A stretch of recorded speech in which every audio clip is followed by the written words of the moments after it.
Hi listener, nice to have you back on my talk show. Thank you for lending your good ears to my episodes every time. You have helped me grow.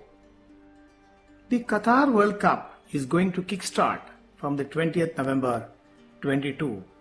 And if you are a die-hard football fan, you must be dreaming all the time of your favorite stars in action. Imagine visualizing Ronaldo with the ball at his feet. What will he do with it? Obviously, he would make the right move according to the situation, to see that his team does well. Sometimes it doesn't happen that way. Life in football is simply not just about what the 10 other men in your team do with one football. It's also about what you do when the ball is with you. The topic of this episode is, you have the ball now, what will you do with it? I watched on YouTube the famous last lecture that late Professor Randy Pausch delivered at the Carnegie Mellon University in September 2007. He spoke of his childhood dream of wanting to become an NFL player, the National Football League player. He went on to say that though he didn't go on to play for the NFL, he learned a lot of life lessons from it that stood with him in his journey. I, like many in the Carnegie Hall that day, was struck with emotions because that was indeed Randy Pausch's last lecture. He had been diagnosed with cancer and was given 6 months to live. In fact, Mr. Randy Pausch passed away in July 2008. He remembers the first day of football practice as a 9-year-old and as the smallest kid in the group. The kids were excited to meet the coach that day at the start of the practice session. In walked the coach, a 6 foot 4 inches tall, bulky figure. He was Jim Graham, the coach. But what surprised everyone was that the football coach was not carrying a football with him. One of the inquisitive kids took the courage to ask the coach, "Excuse me, coach, but there is no football with you. How are we going to have football practice without a football?" The coach asked the players, "How many players play football?" 11 in each team, a total of 22, right? "Yes," came the reply. "How many are touching the ball at any given time?" 1 came the reply. Right, today we are going to work on what those 21 guys are doing. You don't need a ball for that, do you? After narrating the story of his first day at football practice, Professor Randy Pausch went on to say, "That's really a good story because it's all about fundamentals, fundamentals, and fundamentals. You have to get the fundamentals right, otherwise the fancy stuff isn't going to work." What he also meant was that in life, as in football, there are many others who help us grow and make a difference to our lives. At times, the biggest factor in any team's success comes from the contributions of the least expected people. At the end of the day, it's all about teamwork. This is usually what mentors, team leaders, and coaches belonging to a team tell their members. They harp on the importance of teamwork, understanding, cohesion, togetherness, cooperations, team goals, ethics, sacrificing for one another, helping each other, lifting the spirit and morale of the team, and many others. Yes, teamwork is important in the success of any industry where group of people are involved. Even the acronym of team, TEAM, together everyone achieves more, agrees with that.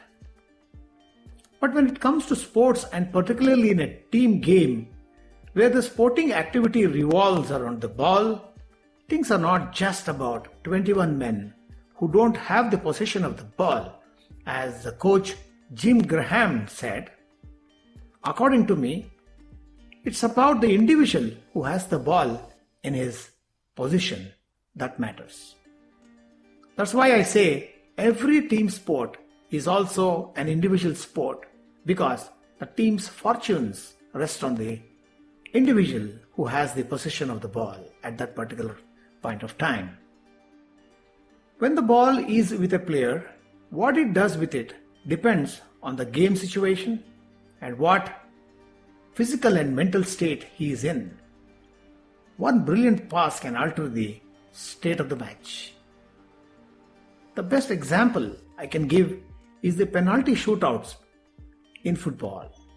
When a player takes a penalty kick awarded during the game or during the shootouts towards the end, the focus is totally on that individual, and what he does is very crucial to the scoreboard. Normally, players are not expected to miss penalty kicks, but it has happened in the history of football that many great players like Zico, Socrates, Lampard, Ronaldinho, Wayne Rooney, Ibrahimovic, Lionel Messi, Sergi Aguero and Cavani have missed penalties. The reason could be pressure, expectations, negative thoughts, overthinking, lack of focus, and all these are mental. Usually in football, big players are marked. These are mostly called as forwards or the strikers. There have been occasions like when great players like Pele, Luis Figo, Maradona, Ronaldo, Messi, and others were marked by 3 or more players. They have been able to sneak in the best pass to their co-players who converted it into a goal. It shows their presence of mind and situational awareness. It also shows their confidence in their ability, the self-belief, and the experience, and their sharp instincts that help them deliver that brilliant pass that was converted into a goal. On the other hand, any player can get intimidated, stressed, can lose confidence, energy, endurance, and strength, and fail to act in the best interests of the team during any situation. He can fail to block the ball, or give a wrong pass or a weak pass, or fail to defend the ball. All this is individual, and it can happen due to the physical factors like fatigue, loss of stamina, or due to the stress response when the body is affected by the mental state. The person may not be in his ideal performance state in which he usually delivers his best. He falls short of expectations and disappoints. How a player performs on a given day depends on the mental state he is in. He can be affected by factors not connected to his sport, like his addictions, his present form, maybe his poor form, his financial conditions, his insecurity, his recent setbacks, injuries, relationships, loss of a loved one, and many others. So, a coach must realize that a team sport is as individual as much as it is a team sport. The coach must focus on each individual because there are individual differences between players. No two players are the same. Besides fixing team goals, plans, and strategies, the coach must also fix individual roles based on his strengths, weaknesses, and his vulnerabilities. While pep talks are effective, it can have different impact on different players mentally. So, the one-size-fits-all coach is not going to be effective on the long run.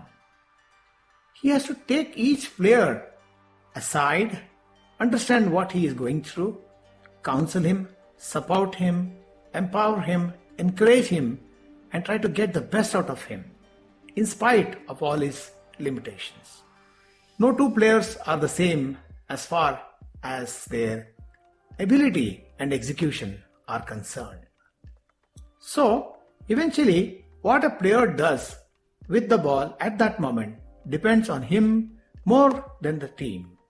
So, a team game is also an individual game at that. You are listening to Winning Edge Talks podcast, and this is Vishwanath, your host. I'm a sports mental conditioning coach, counselor, author, blogger, and podcaster. Those wanting to take sports psychology consultations from me, either offline or online, can contact me at 861-899-6575 or email me to viswanath.author@gmail.com. I repeat, vishwanath.author@gmail.com. Thank you. Bye for now. We'll catch up soon.